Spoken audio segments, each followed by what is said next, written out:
عورتوں کی نماز سے متعلق چند مسائل۔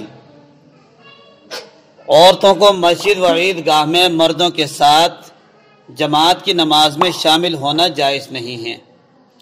عورتوں کو مسجد و عیدگاہ میں مردوں کے ساتھ جماعت کی نماز میں شامل ہونا جائز نہیں ہے۔ صرف عورتوں کی جماعت کی نماز مکروہ ہے۔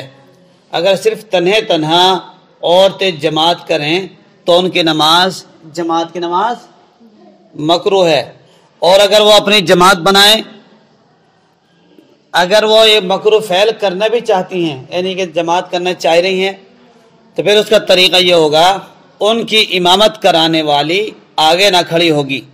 جیسے کہ مسجد میں نماز ہوتی، امام آگے ہوتا ہے، پیچھے مقتدی ہوتے ہیں۔ عورت کی جماعت کی نماز اگر ہو رہی ہے تو عورتوں کی جو امامہ ہیں وہ کہاں کھڑی ہوگی؟ صف کے درمیان میں، اور آدھا قدم آگے ہو جائے، جہاں عورتوں کے پیر ہیں تھوڑی سی آگے کو ہوگی، یعنی آدھا قدم جو ہمارا پیر ہے، آدھا پیر تھوڑا سا آگے ہو جائے، آدھا پیر باقی عورتوں کے بیچ میں کھڑی ہوگی، بیچ سے بیچ۔ ہاں اگر محرم مردوں کے ساتھ اپنے گھر میں جماعت سے نماز پڑھے تو جائز ہے، اس وقت بھی مردوں کے پیچھے سب بنائے، برابر میں نہ کھڑی ہو۔ یہ مسئلہ ہے کہ پہلی بات تو کہ عورتوں کی جماعت کی نماز مکروہ ہے، اگر عورت جماعت کی نماز کرنا چاہتی ہیں بہت ساری عورتیں، تو نماز پڑھانے والی بیچ میں کھڑی ہوگی اور تھوڑے سے پیر آگے رکھے گی، آدھا قدم۔ اور اگر گھر کے اندر مرد نماز پڑھ رہے ہیں، محرم مرد ہیں، اس کے اپنے کے نام باپ دادا یا بیٹا ماں باپ جو بھی ہیں، جن سے پردہ نہیں کر سکتی، یعنی پردہ نہیں ہے، تو ایسے مردوں کے ساتھ اگر وہ جماعت کی نماز پڑھ رہی ہے تو جائز بھی ہے، اور پیچھے سب بنائے گی، پیچھے سب بنا کے کھڑی ہو جائے۔ اگر امام کے پیچھے نماز پڑھنے کا اتفاق ہو جائے تو چند باتوں کا خیال ضروری ہے۔ نمبر 1، امام کی قرات مقتدی کی طرف سے کافی ہے، مقتدی کو قرات کرنا درست نہیں بلکہ خاموش کھڑی رہے۔ اگر کسی امام کے پیچھے عورت نماز پڑھ رہی ہے، جیسے اپنے محرم مردوں کے ساتھ جماعت سے نماز پڑھ رہی ہے، تو خاموش کھڑی رہے گی، قرآن شریف کی تلاوت نہیں کرے گی۔ قرآن پاک میں اللہ تعالیٰ کا ارشاد ہے وَإِذَا قُرِئَ الْقُرْآنُ فَاسْتَمِعُوا لَهُ وَأَنصِتُوا، یعنی جب قرآن پڑھا جائے تو اس کو غور سے سنو اور خاموش رہو۔ جمہور ائمہ تفسیر و ائمہ حدیث و ائمہ فقہ کا اس پر اتفاق ہے کہ آیت نماز کے بارے میں نازل ہوئی ہے، یہ بھی پڑھی ہم نے وَإِذَا قُرِئَ الْقُرْآنُ فَاسْتَمِعُوا لَهُ وَأَنصِتُوا، یہ آیت نماز کے بارے میں نازل ہوئی ہے۔ معارف القرآن جلد نمبر 4 میں اس کی تفصیل بھی موجود ہے۔ صحیح مسلم میں حضرت ابو موسیٰ اشعری رضی اللہ تعالیٰ عنہ سے روایت ہے کہ اللہ کے رسول صلی اللہ علیہ وسلم نے ہمیں خطاب فرمایا اور ہمیں نماز کا طریقہ سکھایا، اور فرمایا جب تم نماز پڑھو تو اپنی صفوں کو درست کرو، اور تم میں سے ایک تمہاری امامت کرائے، وہ امامت کرانے والا جب تکبیر کہے تو تم تکبیر کہو، اور وہ جب قرات کرے تو تم خاموش رہو۔ بدائع الصنائع میں لکھا ہے حضرت ابی بن کعب رضی اللہ عنہ فرماتے ہیں جب یہ آیت نازل ہوئی تو ہم نے امام کے پیچھے قرات کرنا چھوڑ دیا، یعنی کہ امام جب قرات کرے گا تو امام کے پیچھے قرات نہیں ہوگی۔ دوسرا مسئلہ، نماز میں امام کے تابع اس طرح رہے کہ کسی رکن میں بھی امام سے آگے نہ بڑھے۔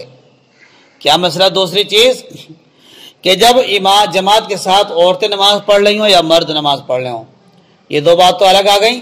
عورت جماعت کی نماز پڑھے گی، عورتیں اگر مل کر جماعت کی نماز کرنا چاہیں تو ان کی آپس کی نماز مکروہ ہوگی، ایسا نہیں کرنا چاہیے۔ اور اگر کر بھی لیں تو ان کی نماز پڑھانے والی بیچ میں کھڑی ہوگی، تھوڑا سا آدھا قدم آگے بڑھا کے۔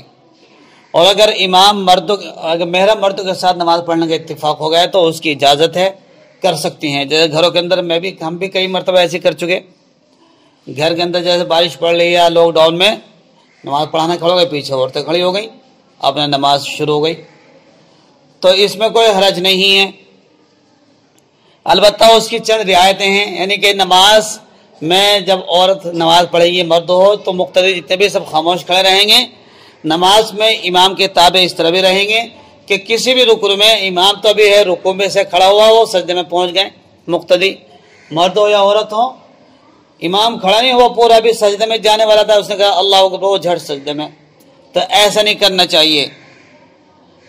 امام کے تابع اس طرح رہے کہ کسی رکن میں بھی امام سے آگے نہ بڑھے، اس پر سخت وعید وارد ہوئی ہے۔ حضرت ابو ہریرہ رضی اللہ عنہ نبی پاک صلی اللہ علیہ وسلم کا فرمان نقل کرتے ہیں کہ آپ نے ارشاد فرمایا، کیا تم میں سے کوئی نہیں ڈرتا جب وہ اپنا سر امام سے پہلے اٹھائے اس بات سے کہ اللہ کے سر کو یا اس کی صورت کو گدھے کی سر یا صورت کی طرح بنا دے؟ یعنی کہ اللہ تعالیٰ، یہ سخت روایت ہمارے نبی فرماتے ہیں کہ اگر کوئی آدمی امام سے آگے بڑھتا ہے تو اس کا چہرہ، اس کا سر گدھے کے سر کی طرح ہو جائے گا، اس کی صورت گدھے کی صورت جیسی ہو جائے گی۔ یہ بڑی سخت وعید ہے۔ اس بات کو بتلانا چاہیے کہ جو امام سے آگے بڑھے گا، یعنی نماز پڑھ رہا ہے امام ابھی، اللہ اکبر رکوع میں جانے والا، جیسے قرات پوری ہوئی، کہا من شر الوسواس الخناس الذي يوسوس في صدور الناس من الجنة والناس، والناس پوری نہیں ہوئی، اس نے جھٹ رکوع میں پہنچ گیا۔ اب امام اللہ اکبر کہنا ہی شروع کرے تھا، وہ اس سے پہلے رکوع میں کھڑا ہوا تو اس سے پہلے سجدے میں پہنچ گیا۔ تو ایسا کرنے والا جان بوجھ کر اس کی شکل اللہ تعالیٰ گدھے کی صورت جیسے بنا دیں گے۔ اگر امام کو سہو ہو جائے یعنی غلطی ہو جائے تو زبان سے نہیں بلکہ عورتیں اپنے ہاتھ کی ہتھیلی، بائیں ہاتھ کی ہتھیلی کی پشت پر مار کر آواز کرے، کیسے؟ ایسے، اگر غلطی ہو جائے، ورنہ نہیں۔ یہاں تک مختصراً احادیث نماز کا سلسلہ ابھی تک ہم نے بیان کیا، یعنی اب تک ہر ایک چیز کو ہم نے حدیث کی روشنی میں پیش کیا۔ بڑی کتابوں میں حدیث موجود بھی ہیں اور ان کے حوالے جات بھی موجود ہیں، بڑی بڑی کتابوں کے اندر حوالے جات کو رجوع کر لینا چاہیے۔ لا تحزن ان اللہ معنا۔